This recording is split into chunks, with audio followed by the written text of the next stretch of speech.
Last में समझ में आ गया। अब उसके बाद नहीं बन रहा है तो आप बताइए क्या रीजन हो सकता है? थोड़ा ट्रायंगल करना पड़ेगा कि इसके अंदर सर्कल से ज्यादा ट्रायंगल है। कोऑर्डिनेटर में भी ट्रायंगल। मतलब पूरे आप ज्योमेट्री में एक चीज का क्लियर हो गए होंगे, ट्रायंगल का काम नहीं। सर हमें हर बार यही थ्योरम लिखनी पड़ेगी जब हम प्रूव करें, या फिर सर पूरी स्टेटमेंट, या फिर हम वर्टिकली अपोजिट लिख देते हैं? क्या vertically opposite? Sir vertically opposite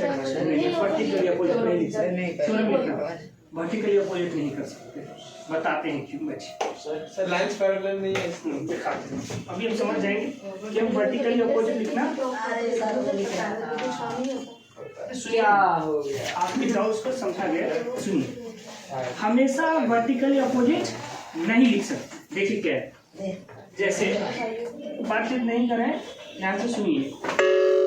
जैसे ये सर्कल, अभी क्या था सर्कल का कि सर्कल में कॉर्ड्स इक्वल है, कॉर्ड्स इक्वल है तो एंगल इक्वल सब प्रिंट करेगा। Yes sir. तो आप अभी जैसे आपको कहना था कि ये कॉर्ड और ये कॉर्ड इक्वल है, यस और नॉट? यस। आपने इसको मैच किया, इसको इससे मैच किया, इसको इससे मैच किया, इसको इससे, आप वो दिए vertical opposite angle. Yes sir. लेकिन मान लीजिए क्वेश्चन ऐसा हो गया, क्वेश्चन ऐसा हो गया, क्वेश्चन ऐसा हो गया। अब समझिए, ये chord, length of chord equal, length of chord equal, length of chord ये हो गया ए, ये हो गया बी, ये हो गया सी, ये हो गया डी। अब कहता है कि सेंटर ट्रायंगल, अब कहता है सेंटर ट्रायंगल इक्वल, अब कहता है सेंटर ट्रायंगल इक्वल है। यहाँ आपको नहीं लगता कि वर्टिकल अपोजिट बोलना सही नहीं है? सर वो आपने सबसे पहले जो सर्कल में उसमें सर वर्टिकली अपोजिट और थ्योरम दोनों सही है, लेकिन नीचे वाले में सिर्फ थ्योरम है सर, क्योंकि इसमें पैरेलल साइड है ही। किसमें? ये नीचे वाले में इसमें पैरेलल साइड, तो ये वर्टिकली अपोजिट है। इसमें पैरेलल सर हमें थ्योरम लगानी पड़ेगी सर, इसमें जी, इसमें थ्योरम लगानी पड़ेगी। लगानी पड़ेगी। थ्योरम इसमें क्या लगाना है? इसमें आपको पूछा जा रहा है बेसिकली कि सेंटर ट्रायंगल इक्वल होगा, सेंटर ट्रायंगल इक्वल होगा, ये आप प्रूव कर दीजिए मुझे। तो आप यहाँ पे, यहाँ इनका कहना था कि मैं यहाँ लिख दूंगा वर्टिकली अपोजिट एंगल से इक्वल हो गया, लेकिन उसने ये तो नहीं कहा था कि one chord is parallel to the another chord. Number ही नहीं मिलेंगे। ये क्वेश्चन तो नहीं बोला था। क्वेश्चन तो सिर्फ हमें ये कहा गया था कि length of chord are equal, length of chord are. अब मुझे बताइए, कॉर्ड पैरेलल का भी हो सकता है, ये सर कॉर्ड नॉन पैरेलल भी हो सकता है, पर इक्वल तो गिवन है ना सर? जी इक्वल गिवन है, इक्वल गिवन है सर, इक्वल गिवन है। तो आप वही करिए कि ये इसके इक्वल, ये वाला लेंथ इसके इक्वल, ये वाला लेंथ इसके इक्वल, और ऐसे ऐसे सीधा प्रूव कर दीजिए और सीधे सीधे लिख दीजिए, ये सर। तो सबसे बेस्ट यही तरीका होगा, सही समझे? सबसे बेस्ट यही तरीका होगा कि डायरेक्ट आप लिख दीजिए चीजों को। क्लियर है बातें? तो बोलिए थ्योरम वन सबके समझ में आ गया? थ्योरम वन पूछे तो बस समझा देंगे, समझा देंगे। चलिए थ्योरम फर्स्ट बोलिए, थ्योरम वन स्टेटमेंट बोलिए ना सर, देख के नहीं बोलना है, खड़े होकर बोलिए, देख के नहीं बोलना है सर इधर लेंथ ऑफ याद कर रहे हैं सर? एक मिनट पूछूंगा, सबसे पूछ थ्योरम याद कर रहे हैं, समझिए। कॉर्ड इक्वल है, कॉर्ड सेंटर का एंगल इक्वल, इसमें कौन सी बड़ी बात बोल रहे हैं आपको? कॉर्ड इक्वल है तो सेंटर का एंगल बोलिएगा, कॉर्ड इक्वल है तो सेंटर का एंगल इक्वल होगा, कॉर्ड इक्वल तो सेंटर का एंगल इक्वल होगा, सेंटर का एंगल इक्वल तो कॉर्ड का लेंथ इक्वल, कॉर्ड इक्वल तो सेंटर का एंगल इक्वल, अपोजिट बोल रहा हूं ना, अपोजिट बोल रहा हूं। लेंथ इक्वल तो सेंटर का एंगल इक्वल, सेंटर का एंगल इक्वल तो कॉर्ड इक्वल, कॉर्ड इक्वल तो सेंटर का एंगल इक्वल। बोलता ही नहीं है, क्यों नहीं बोल रहे? लेंथ, कॉर्ड का लेंथ इक्वल, कॉर्ड का लेंथ इक्वल, सेंटर का एंगल इक्वल, नहीं बोलेगा पाप लगेगा। कॉर्ड का लेंथ इक्वल, कॉर्ड का लेंथ इक्वल, देखो साउंड बढ़ गया ना। कॉर्ड का लेंथ इक्वल, सेंटर का एंगल इक्वल, कॉर्ड का लेंथ इक्वल, सेंटर का length equal, angle equal equal, centre का angle equal, length of chord equal, centre का एंगल इक्वल, तो कॉर्ड इक्वल, कॉर्ड इक्वल, तो याद हो गया होगा? Yes sir. कोई दिक्कत नहीं।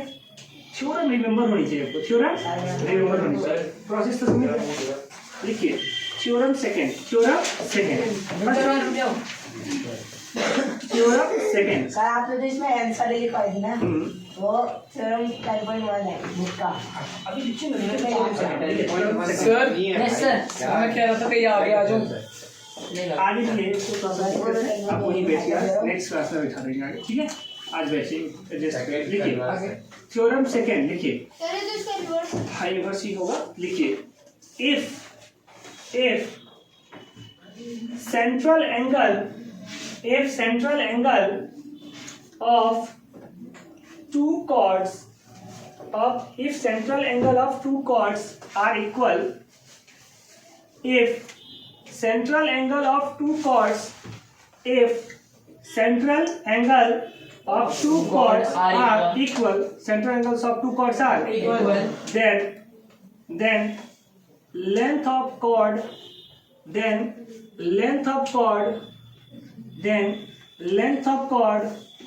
will be equal.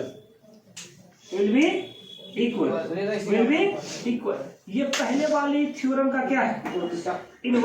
पहले वाली थ्योरम का क्या है? इनवर्स है। पहले वाली थ्योरम का क्या है? इनवर्स। तो समझ लीजिए, हाँ कन्वर्स, इनवर्स या कन्वर्स बोलिए, इनवर्स अपोजिट है। देखिए अब थ्योरम समझ लीजिए इसको क्या है। जैसे ये सर्कल, ये क्या है? सर्कल। ये क्या है? सर्कल। सर्कल का ये क्या हो गया? सेंटर। ये हो गया कॉर्ड, ये कॉर्ड का नाम हो गया ए बी, इसका नाम सी डी। हाँ सी डी। अब क्वेश्चन कहता है कि इसका सेंट्रल एंगल इक्वल है। सेंट्रल एंगल इक्वल, इसका सेंट्रल एंगल मतलब सेंटर की बात करेगा। अरे हाँ या नहीं? हाँ। सेंटर कौन है? ओ। सेंटर कौन है? ओ। और यहाँ भी सेंटर ओ ही रहेगा। बोलिए। तो अभी क्वेश्चन कह रहा है हमें गिवन है, क्या गिवन है? एंगल CO गिवन है हमारा angle AOB equal to COD, angle COD। ये हमारा क्या है? गिवन। ये हमारा क्या है? और हमें प्रूफ क्या करने बोल रहा है? बोल रहा है कि यदि सेंट्रल एंगल इक्वल है, सेंट्रल एंगल इक्वल है, सेंट्रल का एंगल यानी कि ये एंगल जितना ये है उतना ही एंगल, जितना एंगल ये है उतना ही एंगल। यदि सेंट्रल एंगल इक्वल है तो ये वाला और ये वाला लेंथ इक्वल हो। ये प्रूफ करना है। फर्स्ट थ्योरम का रिवर्स है, कन्वर्स है, ये सुना? ऐसे ऐसे होता है। ठीक है, हाँ ये बात है। तो प्रूफ लिखना मैं बाद में सिखाऊंगा कि लिखना कैसे है, पहले ये सीखना है कि हम जान ले चीजों को, है ना? लिखना सीख लेंगे। तो प्रूफ हमें क्या प्रूफ करना है? AB equal to CD, AB equal to CD, AB equal to, ये प्रूफ करना है। यहाँ से प्रूफ कैसे करेंगे? देखिए प्रूफ कैसे करेंगे। पहली बात OA का लेंथ और हम यहाँ पे दो ट्रायंगल दिख रहा है। एक ट्रायंगल कौन सा दिख रहा है? AOB। कौन सा दिख रहा है? नहीं बोल रहा है, कौन सा दिख रहा है? AOB। और कौन सा दिख रहा है? COD। और दो ट्रायंगल दिख रहा है, ये सुना? कितने फिर राइट डाउन कर रहे हैं। यही मतलब एंगल बना रहे हैं। ये गलत आदत है। जैसे मैं एंगल बनाएंगे तब तो क्या जरूरत है? प्रूफ कर देंगे। क्यों जरूरत है? ये तो लिखना ही नहीं था। बोल रहा हूँ पहले सुन लीजिए तब लिखिएगा। पहले लिख रहे हैं। सर हम खुद प्रूफ कर लेंगे। यही होता है ओवर कॉन्फिडेंट। जब थोड़ा समझ आ गया बस अब तो इसके हम राजा है। बाद में पता चला कि प्रजा की योग्य ही नहीं है, विधारी हो जाते हैं। फिर आधा समझ में आया तो करने लगते हैं। आइए इधर। तो अब यहाँ पे प्रूफ करेंगे तो क्या कर सकते हैं? देखिए हमें यहाँ दो ट्रायंगल दिख रहा है। इन ट्रायंगल AOB, कौन सा ट्रायंगल? AOB। और एक ट्रायंगल कौन सा दिख रहा है? बोलिए। COD। क्या लिख सकते हैं आप? OA इक्वल टू, बोलिएगा OC इक्वल टू रेडियाई, है ना? फिर बोलिए AOB, एंगल AOB। बोलिए यहाँ से एंगल COD। किस लिए?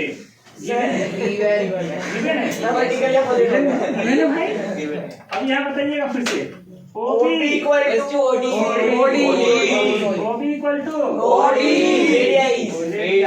है ना? तो कौन सा फॉर्मूला आपका बन गया? SAS। तो बाई यहाँ से लिख सकते हैं SAS। Triangle AOB, triangle AOB is congruent to triangle COD। अब जब कॉन्ग्रुएंस हो गया तो CP से AB पे कौन साइड करेगा? CD। AB पे कौन साइड करेगा? CD। ऑब्वियस सी बात है। तो बाई लिख सकते हैं by CP by congruence part of congruence triangle. आप लिख सकते हैं क्या? AB equal to CD। AB equal to CD।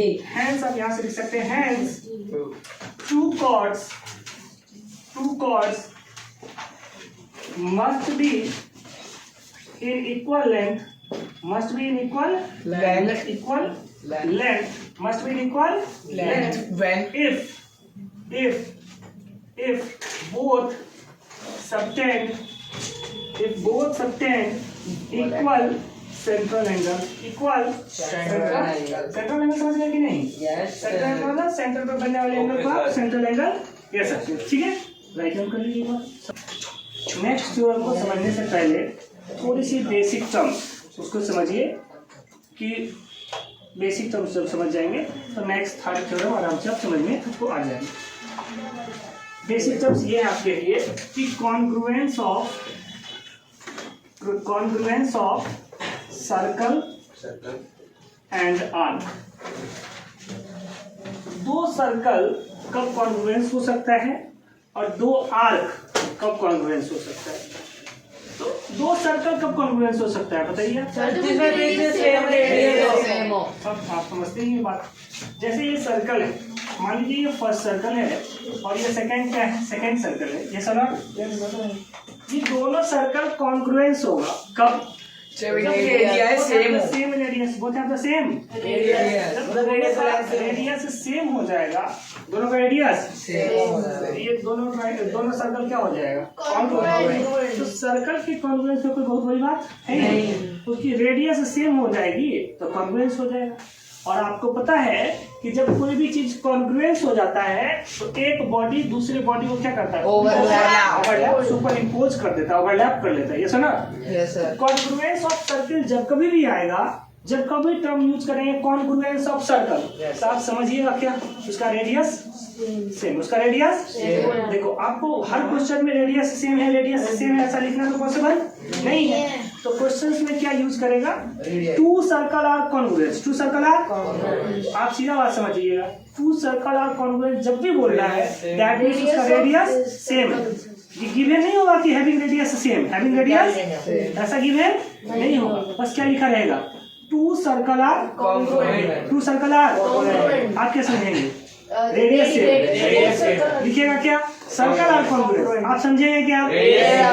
हाँ समझ रहे ना? तो क्वेश्चन में कहीं भी लिखे two circle are congruent that means दोनों का रेडियस सेम, दोनों का रेडियस सेम। समझ गए बात? आइए ये तो होती है कॉन्ग्रुएंस ऑफ सर्कल। एक वर्ड होता है congruence of arc. Congruence of arc तो आप जानते हैं कि आर्क क्या होता है? एक सर्कमफ्रेंस का पार्ट होता है। जैसे मान लीजिए P पॉइंट है, यहाँ से यहाँ तक क्या है?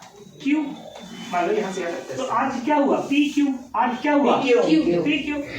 अब मान लीजिए इसमें कोई आर्क दे रहा है M और यहाँ से दे रहा है N, M से यहाँ से दे रहा है N। कहता है दोनों आर्क जो है कॉन्ग्रुएंस है। दोनों आर्क क्या है? कॉन्ग्रुएंस। जस्ट फॉर एग्जांपल दोनों कहता है दोनों आर्क कॉन्ग्रुएंस। क्या मीनिंग इसका? सर की वो दोनों ओवरलैप करेंगे। हाँ सीधे बात, यदि कॉन्ग्रुएंस बोल रहा है इसका मतलब ये लेंथ और ये लेंथ ओवरलैप, ये इसको क्या करेगा? ये इसको क्या करेगा? ये इसको क्या करेगा? आप मुझे एक बात बताइए, सुनिए ध्यान से। आप मुझे एक बात बताइए, यदि PQ, जस्ट सुनिए, PQ MN को यदि ओवरलैप करे, यदि PQ किसको ओवरलैप करे? MN को ओवरलैप करे। यदि PQ MN को क्या करे?